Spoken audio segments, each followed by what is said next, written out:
Alrighty, everybody, welcome back to Culz Reviews. It's our second in a row, straight out of the theater review. Though this movie we have previously reviewed, we actually did a deep dive on Jaws for the 50th anniversary when it actually turned 50. So if you want to see that, click the link above.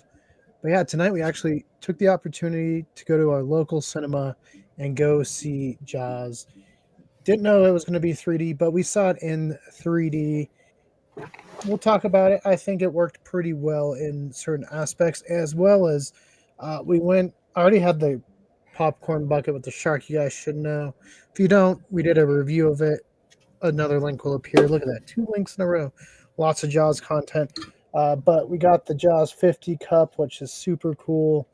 I've been trying to get it. We They won't let us get it until tonight, so was excited to get that one. Now, Sam, was this your first time seeing Jaws in theaters?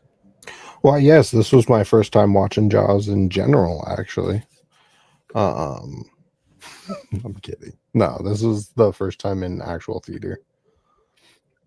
Yeah, I was going to say it was also my first time in theater. I have not had the opportunity to see it. Oh, look, Sam's got his cup as well. I mean, you can't pass this one up. It's super cool. It's the poster with the shark coming up to get Chrissy at the beginning. Uh, very, very neat there. But yeah, we actually saw the release date for this when we were in Roswell. We got there on a Thursday for the festival. We went and saw Jurassic World Rebirth, and one of the trailers they showed was Jaws. And so we knew we wanted to see it and lucked out our theater in town here in Castle Rock was playing it, so we didn't have to go too far. And it was a good time. I mean, Jaws, you guys know my rating didn't change coming out of this one. Still 10 out of 10. It's I think, a perfect film. Now, Sam, was there anything you picked up on during this viewing that you didn't in previous viewings? Thing that I picked up on, and oh yeah, I never noticed the shooting stars in like two of the scenes in the movie. That's one thing that I didn't notice until like I saw it in 3D, and it kind of like came out a little bit more. Oh yeah, definitely on the big screen. It comes out more. Now it is something that Spielberg was known for, putting little shooting stars in his film.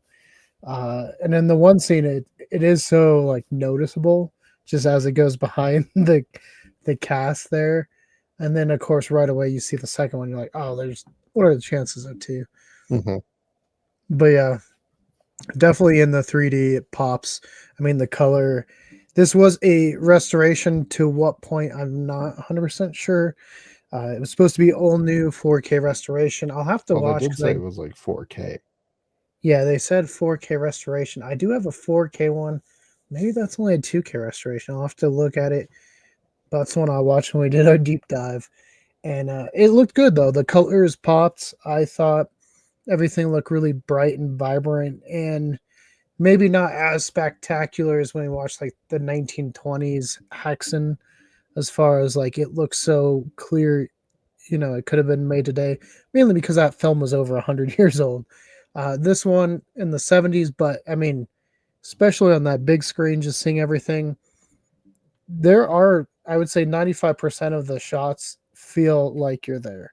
And I think that's where the 3D does really, really good in this one is when it's in the water. This is something I noticed, and I know it splashes up when you watch it on your regular screen at home, but when it's in the 3D, I thought it just looked really good when the water splashing around it. Like it was one of the first times I think I noticed the camera being in the water for real. I mean, obviously you see it, but it just feels so much more alive in 3D. Sam, what did you think of the 3D experience?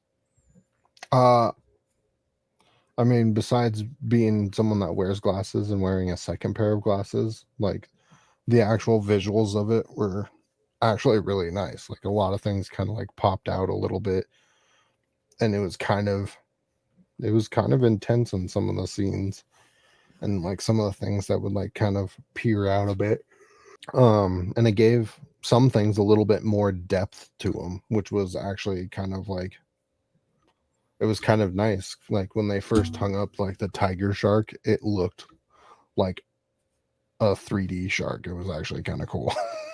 Right.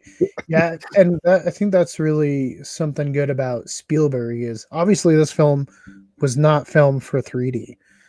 A later Jaws film was. We know Jaws 3D or Jaws 3 was made for 3D. This one wasn't, but it just shows, I think, Spielberg's just prowess or behind the camera, just his artistic license when he's filming, just knowing the depth of field and all of that.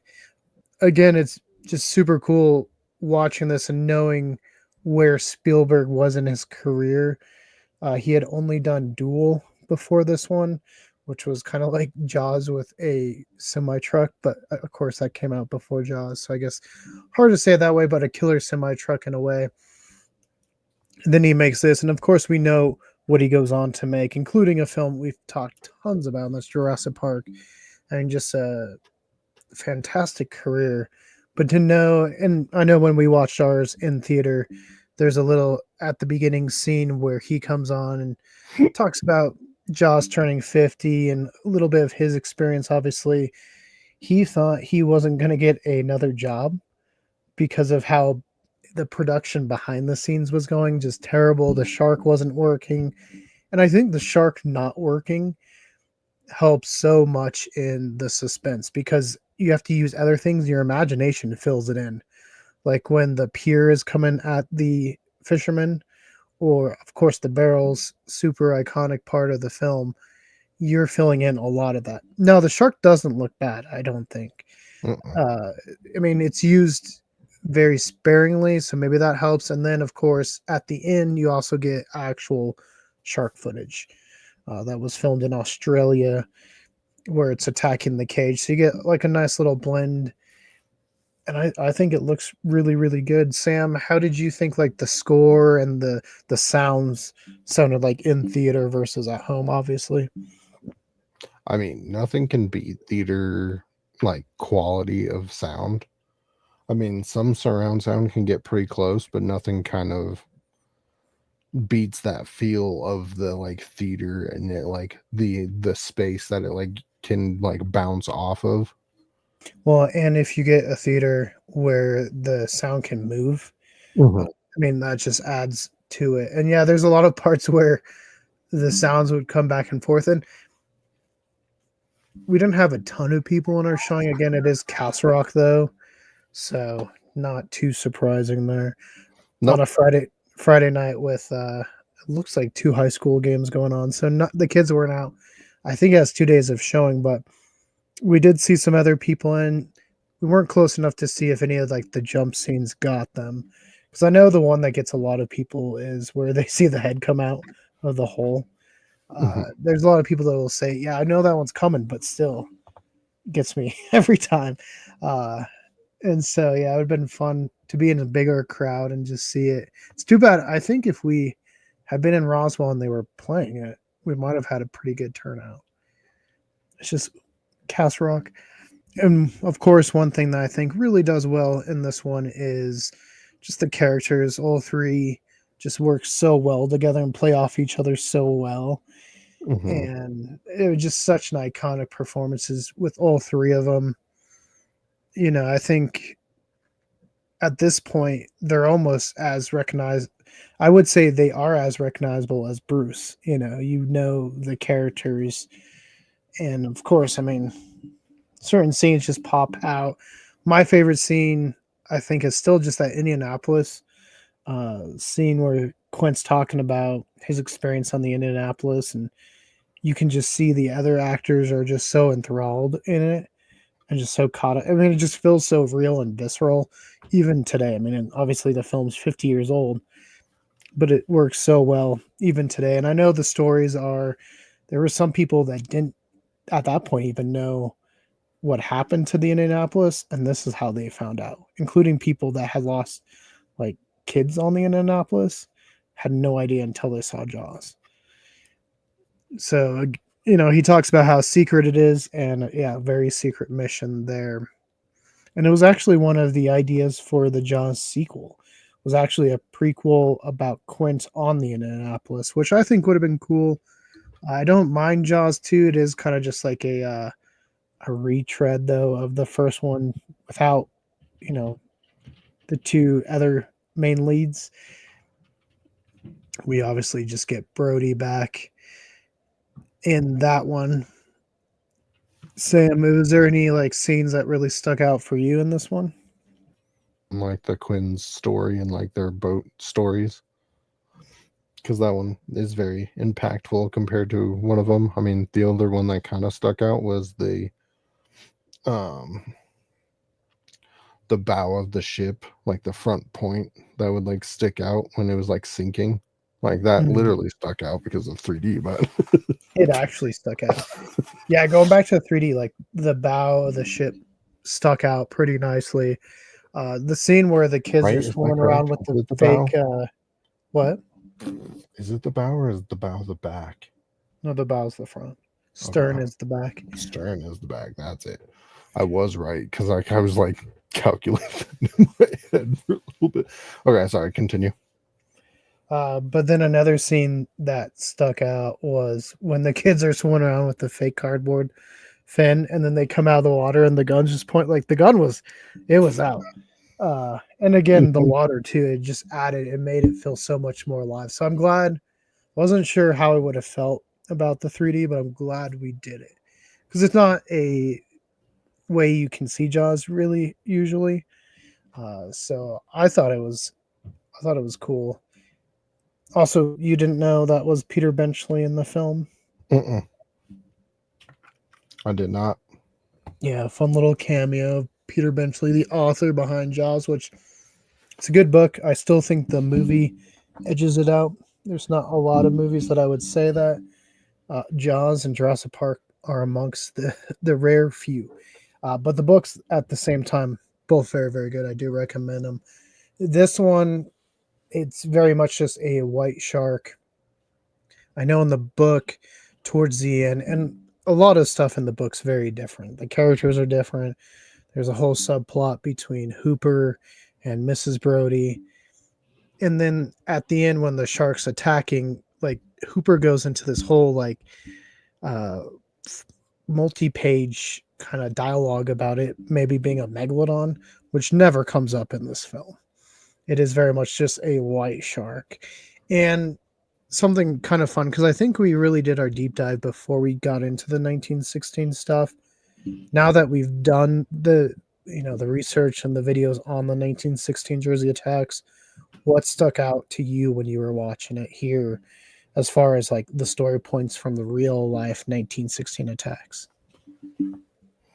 I'm pretty sure I mentioned this in our other. Maybe I mentioned it in our other review. I think I mentioned it in one of them, but the attacks were pretty close for the most part.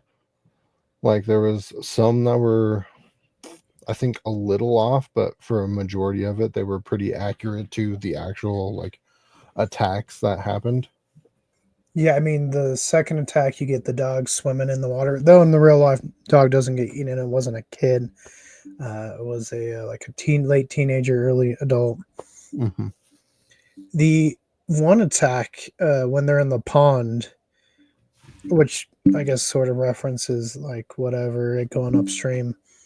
But when the boat flipped over, and I don't know why I clicked here, but when it flipped over, it's red, and that just reminded me of in the 1916 one where the guy was getting attacked. I think it was Bruder. Uh, yeah, Bruder. I'm pretty sure it was when he got attacked. People said they thought a guy flipped a red canoe. So I don't know if that was intentional, but if not, maybe I'm just connecting things because it's very easy to do in film. But I just thought that was something interesting I picked up on while I was watching this one. And it gets mentioned, the 1916 attacks get mentioned in the film. Brody's like, tell him about the 1916 attacks where, and then yeah, Hooper's like, yeah, 5 people chewed up by sharks. Yeah. So yeah, no, overall, I think it was very much well worth it. I enjoyed it. Jaws still one of my all-time favorite movies. Definitely in my top 10. Don't know if it's my top 5, but it's close. It's very, very good. I recommend it. And It is. I was so excited to finally get these. I mean, That's look what at he's that. more excited about, not the movie, just the cup. Well, I mean, I'm super For excited a about the complete movie. set. I was super excited about the movie. I mean, just to see it in theaters is super cool. Hmm. It's one of those classic ones that obviously we weren't around for when it came out. We weren't born Nope. yet, not even thought of. Our parents were still pretty young, obviously. My Uh, mom was 14. see, um, but yeah, it was just super cool to get that chance. And I know they've done showings here and there, just never around us. There was a showing somewhere where they played it like I've seen them in drive-throughs and stuff, but someone played it like on a lake where you could sit on tubes. I was like, that'd be kind of fun, but at the same time, you'd be like, wonder what's in the water. Like, that'd be fascinating. We also saw a preview for Back to the Future was turning 40, which is crazy too. I mean, Jaws was crazy, but now like Back to the Future's 40, which Hmm. means we are now further away from when that movie was made than when he traveled back to 1955, Hmm. which is crazy. Hmm. Uh, but yeah, maybe we'll go see that one in theaters because it's just cool seeing some of these classic ones. In You 3D know, as well. yeah, I mean that one would probably be pretty cool if they do it in 3D. We'll see. Maybe they'll get some cool cups as well. I've bought too many cups, uh, Mm. but yeah, yeah, As long as we'll it doesn't surpass your coat and jersey and fossil collection, then you should be still good. I mean, I don't think so. There's not too many that I've been wanting to buy. I've only bought the two Jurassic ones. One I bought when we went and saw Primitive War, bought the Jaws, and then I bought Superman. And that's been it. All the other ones I haven't. As far as popcorn buckets, I've only bought the Jaws one, and before that, the Ghost Trap one from Frozen Empire, Frozen Kingdom, whatever. Hmm. That Ghostbusters one, just because that was so cool. Like you could use That it one as a was pretty prop. cool. Yeah, that And it one was. like lights up blue. Like that was a pretty nice one. Yeah, I no, regret not getting one of those. it was pretty cool. I'm glad I took my daughter and she wanted to buy it because I was like, I look back, I'm like, that was a good purchase. Not no complaints there. But yeah, I mean that's Jaws. It was just as good as any other time. I kind of just want to come on and talk, I guess, our experiences going and Hmm. watching it in theaters, which I recommend if you ever have the chance to go see it. I think it's only playing for these couple days right now, but at some point it'll come back in. So if you get the chance, go see it there. If it's in a drive-through, go see it there. Definitely, if you have the chance, go see it on an inner tube in a lake. Do it. Even if you have to rent the house and put up a giant projector screen. I mean, we might be doing this. I don't know. I don't know. We might have to Okay. do As that. We'll long just as hold it's a summertime. yeah. We'll hold a big event. Come watch Jaws with the Culz team uh, Watch Jaws on floaties in the lake. in the lake. But yeah, I'll give it my rating as usual. Third time I've said that this year. Done 3 videos where I've rated it. 10 out of 10 again, Sam. Yeah, I would say 10 out of 10 as well. Yeah, I mean it holds up. It looks nice. It's filmed really well. I think 3D really brought out some of the really nice film techniques. Hmm. And again, it just added a little bit more life, especially like in the shots where the water's splashing up on it. It just felt so much more alive. So yeah, super cool. Obviously, character is super iconic. I'm sure at some point we'll be back talking Jaws. You know, maybe you come down to Roswell next year, you might run in some people dressed as Jaws. I don't know who those some people might be, but just saying, might want to walk around, come say hi to them. But we'll be back for more Culz reviews. The last one was Primitive War. Click the link to your top left. For more about us here at Culz Paranormal, click that link to your top right. For more just Jaws content, click that playlist to your bottom left. And don't forget to hit that like, give us a subscribe. And switch that notification bell from personalized to all to be notified on all of the upcoming videos. And let us know what classic movie or even what shark movie should we review next. Tell us in the comments below. Or if you're in Shark.